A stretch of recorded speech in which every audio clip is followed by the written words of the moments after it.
दोस्तों नमस्कार। दिल्ली के अंदर अरविंद केजरीवाल की हार के चर्चे हैं, आम आदमी पार्टी की हार के चर्चे हैं, बीजेपी की जीत के भी चर्चे हैं, बीजेपी के अंदर कौन मुख्यमंत्री बनेगा इस बात के भी चर्चे हैं। लेकिन चर्चा एक और हो रही है और वो चर्चा इस बात की हो रही है कि केवल 2% वोट कांग्रेस पार्टी का बढ़ा और कांग्रेस पार्टी ने ध्वस्त कर दिया उस पार्टी को जिस पार्टी के मुखिया कहते थे कि मोदी जी इस जन्म में आप हमें हरा नहीं सकते हो। आम आदमी पार्टी को अगर आप जेल के अंदर भी डाल दोगे तो जेल से भी आम आदमी पार्टी जीत करके आ जाएगी। अरविंद केजरीवाल इस कॉन्फिडेंस के साथ में नरेंद्र मोदी को घेरते थे, लेकिन दिल्ली के चुनाव के नतीजों ने बता दिया कि स्थिति क्या है। अब राहुल गांधी, बताया जा रहा है कि कांग्रेस के पार्टी के नेताओं की तरफ से कहा गया है कि राहुल गांधी एक बार थोड़ा सा राजनीतिक तरीके से एक यात्रा निकाल दे और उसके बाद में एक एक करके कई राज्य या तो उनकी पार्टियां वो लाइन पर आ जाएंगी या फिर उनको पता चल जाएगा कि कांग्रेस को नकारने की कीमत क्या होती है। इंडिया गठबंधन का ऐसे में क्या होगा? इंडिया गठबंधन का वजूद क्या खत्म हो जाएगा या इंडिया गठबंधन एक और बहुत बड़ी मुसीबत बीजेपी के लिए बनने वाला है? यह बड़ा सवाल आपको बता रहा हूं। राहुल गांधी, खबर आ रही है निकल करके, राहुल गांधी पश्चिम बंगाल के अंदर यात्रा निकाल सकते हैं और राहुल गांधी की इस यात्रा के मतलब मायने समझिए। राहुल गांधी अगर पश्चिम बंगाल के अंदर यात्रा निकालते हैं तो इसका मतलब यह होगा कि ममता बनर्जी फिर खासी मुसीबत में पड़ सकती है। इस बार का जो चुनाव था, 2022 का जो पिछला विधानसभा चुनाव था, इसमें कोरोना की वजह से कांग्रेस पार्टी ने आखिरी के समय पर सबसे पहले अपने आप को प्रचार से अलग कर लिया। राहुल गांधी की 2 रैलियां शायद हुई थी और उसके बाद में कोरोना की वजह से कहा कि हम कोरोना ज्यादा फैल रहा है, हम प्रचार के अंदर नहीं जाएंगे, ऑनलाइन हम लोग जो है वो प्रचार प्रसार करेंगे, इंटरनेट का सहारा लेंगे। लेकिन राहुल गांधी अगर पश्चिम बंगाल में उतरते हैं, यात्रा निकालते हैं, तो फिर सोचिए ममता बनर्जी का क्या होगा। और आज ही एक बड़ा स्टेटमेंट निकल करके सामने आया है अखिलेश यादव की तरफ से। अखिलेश यादव इंडिया गठबंधन को लेकर के हुंकार भरते हुए नजर आ रहे हैं। समझना यह जरूरी है कि अखिलेश यादव यहां पर इंडिया गठबंधन को लेकर के जो हुंकार भरने का काम कर रहे हैं, क्या अखिलेश यादव इस बात को समझ गए हैं कि अगर 27 में सत्ता हासिल करनी है तो कांग्रेस जरूरी है और इसीलिए इंडिया गठबंधन की बात करनी पड़ेगी, क्योंकि इंडिया गठबंधन का मतलब उत्तर प्रदेश में समाजवादी पार्टी और कांग्रेस ही है, दूसरी कोई पार्टी नहीं है। और दिल्ली में भी कमोबेश यही होता, कांग्रेस और केजरीवाल ही इंडिया गठबंधन होते। लेकिन अरविंद केजरीवाल इंडिया गठबंधन की तमाम पार्टियों को ले आए अपने पक्ष में, सबको लामबंद कर लिया। चाहे अखिलेश यादव हो, वो तो प्रचार करने के लिए आए, रैलियां की केजरीवाल के लिए, ममता बनर्जी से समर्थन दिलवाया, शरद पवार से, संजय राउत से, तमाम बड़ी पार्टियों का समर्थन अपने साथ में लिया उन्होंने। चाहे तमिलनाडु से हो, हर बड़े नेता का फोन करवाया, ट्वीट करवाया, सब कुछ करवाया। कांग्रेस पार्टी इस बात से खुश नहीं थी। लेकिन आप एक सिनेरियो देखिए, एक उदाहरण देखिए कि तमाम बड़ी पार्टियों ने आम आदमी पार्टी को समर्थन दे दिया था, उसके बावजूद आम आदमी पार्टी यहां पर जीत नहीं पाई और कांग्रेस पार्टी का वोट शेयर मात्र 2% बढ़ा, सिर्फ 2%। अगर ये 10% बढ़ जाता तो कांग्रेस आज किंग मेकर की भूमिका में होती, लेकिन मात्र 2% के वोट शेयर ने केजरीवाल को सत्ता से सड़क पर ला दिया। अब अगर ममता बनर्जी के राज्य पश्चिम बंगाल में राहुल गांधी यात्रा निकालने की तैयारी कर रहे हैं, तो आप ये मान करके चलिए कि जो मुसलमान खास तौर पर पश्चिम बंगाल का है। वो दिल्ली को जरूर देख रहा है। मुस्लिम तबका, वो चाहे उत्तर प्रदेश का हो, चाहे पश्चिम बंगाल का हो, वो दिल्ली को देख रहा है, दिल्ली के चुनाव के नतीजों को देख रहा है और वो पलटवार कर देगा। क्योंकि राहुल गांधी अभी तक जिस प्रकार से डट करके, चाहे वो दिल्ली दंगों की बात हो, मुसलमानों की बात हो, या अभी जो मस्जिदें खोजने का चलन चला, संभल में जाने की बात हो या हाथरस में जाने की बात हो, हर जगह पर, और अभी बिहार के अंदर बीपीएससी के छात्रों के साथ में खड़े होने की बात हो, बताइए आप कौन सा बड़ा नेता इन सारी जगहों पर गया है? क्या ममता बनर्जी को आपने इन सारे जगहों पर जाते हुए देखा है? क्या अखिलेश यादव को जाते हुए देखा है? क्या अरविंद केजरीवाल को जाते हुए देखा है? नहीं गए। कांग्रेस पार्टी के पास में वो वोट शेयर है जो हर जगह पर राहुल गांधी को पसंद भी करता है, लेकिन कांग्रेस पार्टी सत्ता में आ नहीं सकती है, इसलिए वो उसकी तरफ जाता नहीं है। लेकिन राहुल गांधी को नाराज करना, राहुल गांधी को इग्नोर करना, राहुल गांधी को नकारना आज विपक्षी पार्टियों को कितना भारी पड़ सकता है, इंडिया गठबंधन की पार्टियों को कितना भारी पड़ सकता है, इस बात का अंदाजा जरूर हो रहा होगा। ये कहना कि कांग्रेस पार्टी बिखर गई, कांग्रेस पार्टी खत्म हो गई, ये बिल्कुल गलत है। कांग्रेस पार्टी एक विचारधारा है, देश में बहुत जीवित है, लाखों करोड़ों लोगों के दिल के अंदर है, और यही पार्टी है जो बीजेपी के खिलाफ लड़ रही है, जो पीछे नहीं हटती है, आइडियोलॉजिकली लड़ रही है, और यही पार्टी बीजेपी को आने वाले समय में हरा के दिखाएगी। अखिलेश यादव ने आज क्या कहा? उन्होंने कहा कि इंडिया गठबंधन है और आगे भी रहेगा, और इसके बाद में वो बोलते हुए चले गए मिल्कीपुर चुनाव के ऊपर। लेकिन जरा समझिए इस बात को कि अखिलेश यादव को यह बात इतना जोर देकर के क्यों कहनी पड़ रही है। क्योंकि कांग्रेस पार्टी ने, अंदर खाने में सूत्रों की नहीं बल्कि एक पुख्ता खबर बता रहा हूं, कांग्रेस पार्टी ने जिन सीटों पर मायावती के कैंडिडेट जोर शोर से जीते थे, अच्छा खासा वोट हासिल करके आए थे, उनसे 2027 के लिए अपनी पार्टी में शामिल होने या वोट लेकर के आने, उसके लिए तैयारियां शुरू कर दी है। जहां जहां पर जो मजबूत है और जहां जहां पर अपना कैंडिडेट मजबूत है, वहां पर उसको लामबंद करने की तैयारी शुरू कर दी है। दिल्ली का चुनाव भी अगर आप देखें तो एक तस्वीर आप देखिए, दिल्ली में जय बापू, जय भीम, जय संविधान, ये राहुल गांधी की रैली की पहली तस्वीर है। राहुल गांधी ने कहा था कि मैं 15 से 20 सीटों पर एक यात्रा निकालना चाहता हूं, आप लोग एक यात्रा डिजाइन करिए, कौन कौन सी सीट हम जहां पर अच्छी फाइट में हैं, हम मजबूती से जहां पर हरा सकते हैं, वहां पर जहां पर हम जीत सकते हैं, वहां पर एक रूट बनाइए और मैं यात्रा निकालूंगा। दिल्ली का नेतृत्व ठंडा पड़ा रहा, क्योंकि उसको लगता था हम तो कुछ कर ही नहीं सकते हैं। आखिरी में 3-4 रैलियां जो राहुल गांधी ने की, और उसमें जोरदार तरीके से राहुल गांधी ने केजरीवाल पर जो अटैक किया, शीश महल पर, पानी पर, केजरीवाल की ईमानदारी पर, वैगनार गाड़ी पर जो ये अटैक किया, उससे मैसेज गया कांग्रेस के अंदर कि नहीं, राहुल चाहते हैं कि मैसेज क्लियर लाउड सुनाई दे कि कांग्रेस पार्टी हर बार खुद हारती रहे, बाकी जीतते रहें, और फिर हमें ही जो है वो गालियां देते रहें। क्योंकि अरविंद केजरीवाल का एक ट्वीट बहुत वायरल हो रहा है। अरविंद केजरीवाल का एक ट्वीट वायरल हो रहा है जिसमें वो कह रहे थे पी चिदम्बरम से, चिदम्बरम ने कहा था कि गोवा के अंदर आम आदमी पार्टी आ रही है, वो बीजेपी को मदद करेगी, और अरविंद केजरीवाल ने उस वक्त में कहा कि क्यों बार बार रोना रो रहे हो, और आज अरविंद केजरीवाल को वो चीज खुद से सुनाई दे रही होगी।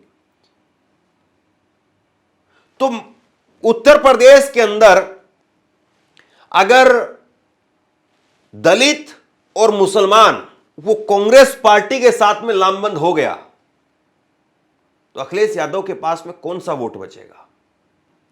केवल यादव, पिछड़ों, और पिछड़ों में से भी सेंधमारी होगी। यानी बीजेपी की सरकार आएगी या नहीं आएगी, इस बात की तो गारंटी नहीं है, लेकिन अगर अखिलेश यादव राहुल गांधी को साथ लेकर के नहीं लड़ते हैं और कांग्रेस पार्टी पूरे दमखम से, पूरी ताकत से अगर चुनाव लड़े तो अखिलेश की सरकार नहीं आएगी, इस बात की गारंटी है। यह कहा जा सकता है कि प्रियंका गांधी ने पूरी ताकत लगा दी थी और क्या हश्र हुआ प्रियंका गांधी का, किस तरीके से प्रियंका गांधी कोलैप्स कर गई। अभी 2022 के चुनाव में ही तो हमने देखा है, बात सही है। लेकिन 2022 के चुनाव में और अब तक बहुत कुछ बदल गया है। उसके बाद में राहुल गांधी ने जैसे भारत जोड़ो यात्रा निकाली, भारत जोड़ो न्याय यात्रा निकाली, कनेक्टिविटी एक अपनी स्थापित करने का काम किया लोगों के साथ में, उससे बहुत कुछ बदला है और वो बदलाव लोगों के बीच में साफ तौर पर सुनाई देता है। मैंने पश्चिम बंगाल में भी ग्राउंड रिपोर्टिंग की है, मैंने उत्तर प्रदेश में भी ग्राउंड रिपोर्टिंग की है। पश्चिम बंगाल का मुसलमान हो, दलित हो, या उत्तर प्रदेश का मुसलमान, दलित, पिछड़ा, वो कहता है राहुल गांधी अच्छे आदमी है, अच्छे नेता है, फिर वोट क्यों नहीं देते हो? वो यहां पर बीजेपी को हरा नहीं सकते हैं। लेकिन अगर 1 साल 1.5 साल जो इस वक्त में बचा हुआ है, अगर इस 1-1.5 साल में राहुल गांधी ने वो मेहनत कर दी, वो लोगों के अंदर विश्वास जगा दिया कि नहीं हम बीजेपी को अब हरा सकते हैं, तो फिर उसके बाद में चीजें बदलती हुई भी नजर आएंगी।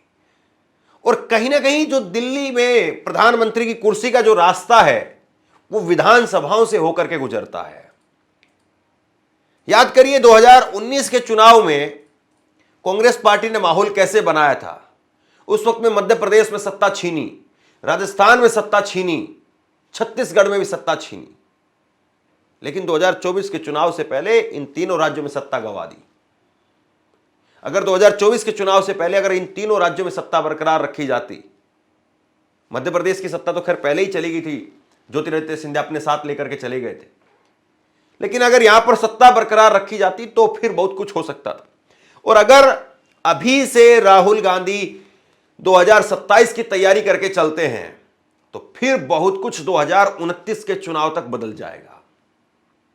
यह बात सही है कि बिहार में लालू यादव, तेजस्वी यादव एक बड़ा फैक्टर है, लेकिन उत्तर प्रदेश का मुसलमान, दलित, अगर उसके सामने अगर राहुल गांधी मजबूती से उतरेंगे तो वहां बहुत कुछ बदला जा सकता है। और वहां पर उतनी बड़ी टक्कर में अखिलेश यादव अकेले इकलौते अपने दम पर चीजों को पलट पाएंगे ये कहना मुश्किल होगा। अखिलेश यादव बड़े शार्प नेता हैं, जमीनी उनका कार्यकर्ता है, हर जिले में, हर जगह पर अखिलेश यादव के पास में एक मजबूत कैडर है, कांग्रेस पार्टी के पास में जो नहीं है। लेकिन अगर दोनों नेताओं की लोकप्रियता को अगर आप देखेंगे, राहुल गांधी और अखिलेश यादव, उसमें अखिलेश यादव बड़े नेता हैं, उत्तर प्रदेश के मुख्यमंत्री रहे, पॉपुलर भी हैं, लेकिन राहुल गांधी अपनी एक जगह उसमें बना रहे हैं, इसमें शक नहीं है। और यही चीज कि 2027 के फरवरी तक, यानी आज 2025 में हम बैठे हैं, 2027 के फरवरी तक और 2026 के इससे पहले मार्च अप्रैल में चुनाव होंगे पश्चिम बंगाल के अंदर। अगर यहां पर कांग्रेस पार्टी ने खेल वाकई जो है वो इस तरीके से बना दिया कि भाजपा के और साथ ही साथ जो सहयोगी हैं, अगर उनके पसीने छूट गए तो फिर 2029 तक का रास्ता साफ हो जाता है। क्योंकि अभी कहीं ना कहीं एक असमंजस जरूर था, एक असमंजस था कि कांग्रेस पार्टी उस ताकत से लड़ सकती है, नहीं लड़ सकती है, राहुल गांधी को लोग स्वीकार करेंगे, नहीं करेंगे, लेकिन वो चीजें यहां पर स्पष्ट तौर पर दिखाई देने लगी है। और इसीलिए अखिलेश कह रहे हैं कि इंडिया गठबंधन था, है और रहेगा। इंडिया गठबंधन मजबूत होगा, नहीं, लेकिन हरियाणा में इंडिया गठबंधन और मजबूत होगा। हम और आप लोग अपनी कई बार हार से बहुत कुछ सीखते हैं। हार से सीखना ही आने वाले समय के लिए रास्ता बनाता है। और सच्चाई तो ये पत्रकार साथियों, अगर आपको याद हो, चुनाव शुरू होने से पहले मिल्कीपुर का मैंने कहा था कि पत्रकार साथियों आपको जरूर आना चाहिए। ये महाकुंभ की तरह 144 वर्षों बाद ये उपचुनाव हुआ है। ऐसा उपचुनाव आपको 144 साल बाद ही देखने को मिलेगा। आपने ये मौका, आपसे ये मौका खो दिया, चूक गया। इसलिए मैं आपके माध्यम से कहना चाहता हूं, लोकतंत्र के जांबाज लोग जिन्होंने ये चुनाव जिताया है, उन्हें प्रमाण पत्र मिलना चाहिए, उन्हें सम्मान मिलना चाहिए। लोकतंत्र जांबाज के नाम पर उन्हें सम्मान देने का काम कोई ना कोई तो करे उनका। अखिलेश यादव यहां पर मिल्कीपुर की बात करते हैं, लेकिन वो इस बात को जानते हैं कि मिल्कीपुर में जो कुछ हुआ उसको जाकर के दिल्ली के अंदर प्रेजेंट करना, वहां पर आपको राहुल की जरूरत पड़ेगी। अभी आप देखिए 2 दिन पहले महाराष्ट्र में जो कुछ हुआ उसके लिए राहुल गांधी ने एक बड़ी प्रेस कॉन्फ्रेंस की, और राहुल गांधी की बड़ी प्रेस कॉन्फ्रेंस का मतलब यह है कि मामला सीधा इंटरनेशनल न्यूज तक पहुंच जाता है। देश में विचारधारा की लड़ाई चल रही है। लोगों को लगता है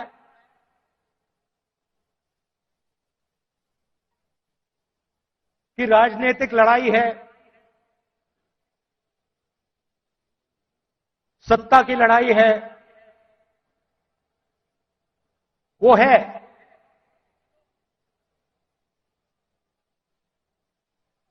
मगर इस लड़ाई की नींव जो है वो विचारधारा की है, और 2 विचारधाराओं की लड़ाई हो रही है। बहुत सारी पार्टियां हैं,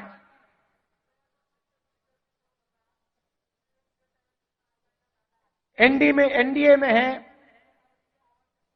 इंडिया अलायंस में है,